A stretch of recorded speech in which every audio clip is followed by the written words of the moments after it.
Pada pukul 11.40 malam, Titanic menabrak gunung es di Samudra Atlantik Utara. Banyak barang ditemukan dan dipulihkan. Beberapa di antaranya adalah bagian kapal, perhiasan, dan piring makan.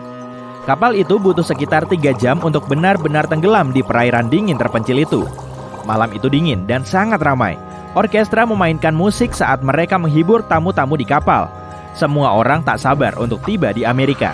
Pada tahun 1912, kapal menyeberangi Atlantik masih dianggap pencapaian menakjubkan.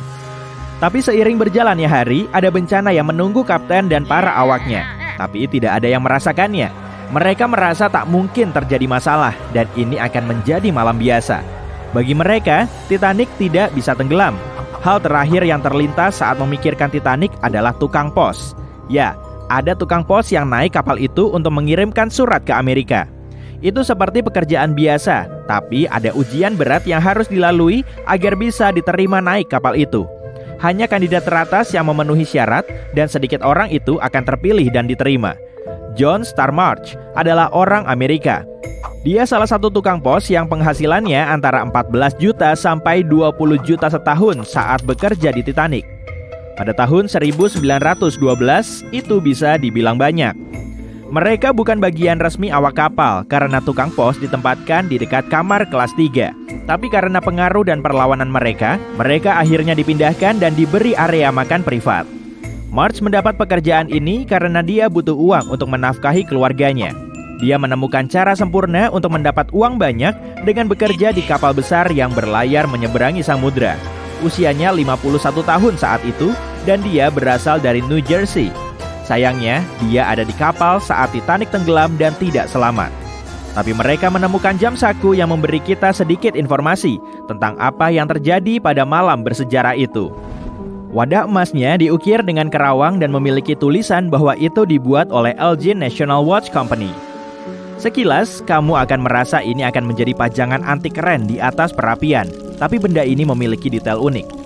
Ada tanda jelas air yang merembes ke bawah kacanya, dan jarum hitamnya menunjukkan jam 1:27. Itu membuat kita bertanya-tanya, kenapa jam itu berhenti pada waktu ini? Apa yang sedang dilakukan pemiliknya? Tukang pos menggunakan fasilitas penyortiran surat yang berfungsi dan efisien di Titanic. Ini jarang ditemui di kapal pesiar karena biasanya kapal pesiar menggunakan kantong pos tertutup untuk memindahkan surat dari satu pelabuhan ke pelabuhan lain. Tapi fasilitas penyortiran surat di Titanic mengizinkan penumpang mengirimkan kartu pos setiap kapal itu berlabuh di zona transit di Irlandia dan Perancis. Menurut laporan, orang-orang mulai kembali ke kamar mereka pada pukul 11 malam. Tapi beberapa penumpang masih mengobrol dan menikmati malam. 5 tukang pos itu merayakan ulang tahun kolega mereka di ruang makan terpisah mereka. 5 menit sebelum tabrakan, para awak melihat gunung es dan membunyikan lonceng 3 kali sebagai peringatan ada sesuatu di depan kapal. Mereka memberi perintah agar Titanic belok kiri atau perintahnya adalah hard a starboard untuk membuat mesin berbalik arah. Itu tak cukup untuk menghindari tabrakan dahsyat.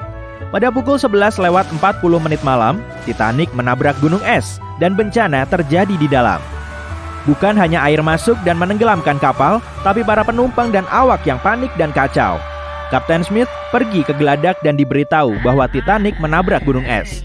Pada saat yang sama, ruang surat mulai dipenuhi dengan air. Kita tahu bahwa kapal sepanjang 268 meter ini benar-benar tenggelam sekitar pukul 2:20 dengan 706 orang selamat. Waktu antara tabrakan dan tenggelam sangat penting. Pada tengah malam, mereka mulai naik sekoci yang disiapkan untuk evakuasi penumpang. Wanita dan anak diperintahkan naik sekoci bersama beberapa awak kapal untuk memandu dan mengoperasikannya. Masalahnya, 20 sekoci yang ada hanya bisa menampung 1.178 orang dari total 2.200-an penumpang. Marsh dan rekan-rekannya mulai menyortir surat. Ada kekacauan dalam mengatur dan memerintah. Setiap detik berlalu, air dingin terus mengisi kapal. 15 menit setelah tengah malam, Kapten Smith memerintahkan awak untuk mengirim sinyal bahaya. Meskipun SOS ada sebelum Titanic, banyak yang menggunakan CQD. CQ berarti panggilan umum, dan D berarti bahaya. Frankfurt terlalu jauh untuk membantu meskipun mereka yang pertama merespons. Bahkan kapal saudari Titanic, Olympic, merespons, tapi terlalu jauh juga. Pada pukul 12.20, Carpathia menerima pesan darurat dan dialihkan dari jalur awalnya untuk membantu mereka meskipun mereka 100 km jauhnya. Meskipun ini kabar melegakan, air terus masuk dengan cepat. Tidak mudah menenangkan semua orang dengan mengetahui kapal itu bisa tenggelam dalam beberapa jam. Pada titik ini, banyak penumpang sudah naik sekoci dan menunggu diturunkan ke air. Musikus di kapal mulai memainkan musik untuk penumpang yang masih menunggu. Awalnya mereka bermain di ruang kelas 1, lalu pindah ke geladak. Ada perdebatan tentang berapa lama mereka bermain dan lagu apa yang dimainkan. Semua musikus itu tidak selamat. 5 tukang pos di kapal juga melakukan tugas mereka saat kapal tenggelam.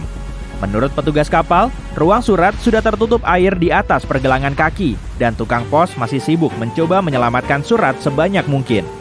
March salah satunya. Ada beberapa tas surat mengapung. Mereka mulai dengan surat tercatat. Saksi tenggelamnya Titanic melaporkan, tukang pos itu menaruh tas-tas surat di geladak agar tidak basah sampai bantuan datang. Mereka juga menyebutkan tas surat itu mengapung di air dingin. Pada pukul 12.45, sekoci nomor 7 di sisi kiri kapal diturunkan ke air.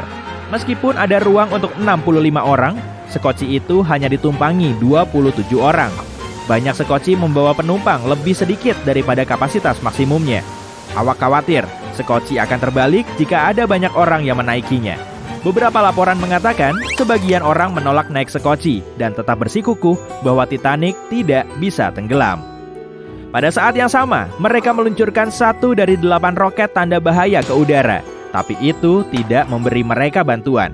Pada pukul 12.55, sekoci kedua dan ketiga diturunkan ke air dengan 2 penumpang pria melompat ke sekoci. 5 menit kemudian, 1 lagi sekoci diturunkan dengan sekitar 39 orang. Pada titik ini, air memasuki dasar Grand Staircase. Pada 20 menit berikutnya, sekoci lain diturunkan, kebanyakan tidak penuh. Bantuan belum datang juga. Carpathia masih dalam perjalanan. Orang-orang semakin panik dan tegang. Kemarahan meningkat karena orang-orang yang ditinggalkan. Sekitar pukul 1:30 pagi, keadaan menjadi tidak terkendali. Pengaturan penaikan penumpang ke sekoci dihentikan. Jam March berhenti 3 menit sebelumnya, yang berarti dia bagian dari perkelahian antara awak dan penumpang. Carpathia butuh 3 jam untuk sampai. March tidak berada di antara penumpang yang selamat. Jamnya terbukti menjadi salah satu temuan barang yang hilang di karamnya Titanic. Barang itu akhirnya dikembalikan kepada 2 putri March. Sekarang, jam saku itu menjadi salah satu koleksi Museum Pos Nasional. March adalah pria yang melakukan tugasnya dalam keadaan terburuk. Waktu adalah hal penting bagi orang-orang di kapal, dan jam ini terbukti berharga untuk mempelajari lebih banyak tentang kisah Titanic yang tragis namun menginspirasi.